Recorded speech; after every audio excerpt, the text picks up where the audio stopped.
अहोरात्रादि रूप काल से अति मुक्ति का साधन।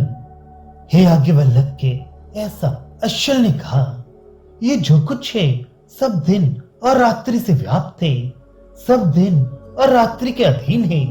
तब किस साधन के द्वारा यजमान दिन और रात्रि की व्याप्ति का अतिक्रमण कर सकता है? इस पर याज्ञवल्क्य बोला, अर्धवायु, ऋतिक और चक्षु रूप आदित्य के द्वारा। अर्धवायु यज्ञ का चक्षु ही है, अतः ये जो चक्षु है वह ये आदित्य है और वह अर्धवायु है, वह मुक्ति है और वही अति मुक्ति है।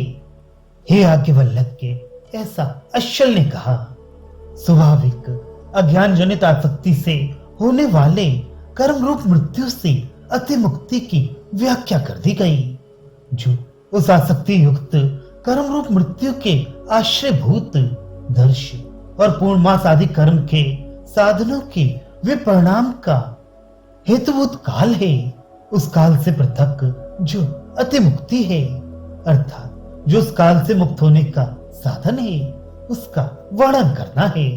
इसलिए यह आरंभ किया जाता है, क्योंकि क्रिया के अनुष्ठान के बिना भी क्रिया के पूर्व और पश्चात उसके साधनों के विपरिणाम के हेतु रूप से काल का व्यापार देखा जाता है। अतः काल से पृथक अति मुक्ति का वर्णन करना आवश्यक है। इसलिए श्रुति कहती है, ये जो कुछ है सब दिन और रात्रि से व्याप्त है।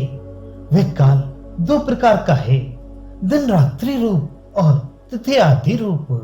उनमें से पहले अहोरात्रादि रूप काल से अति मुक्ति बतलाई जाती है। दिन रात से ही सब उत्पन्न होता, बढ़ता और नाश को प्राप्त होता है। इसी प्रकार यज्ञ के साधन भी उन्हीं से उत्पन्न होते, बढ़ते और नष्ट होते हैं। यज्ञ यानी यजमान के नेत्र और अर्धवायु शेष अक्षरों को पूर्वत लगाना चाहिए, अर्थात यजमान के नेत्र और अर्धवायु ये दोनों साधन अपने अध्यात्म और अधिभूत परिच्छेद को त्याग कर जब अधिदैव रूप से देखे जाते हैं तो वही इनकी मुक्ति है।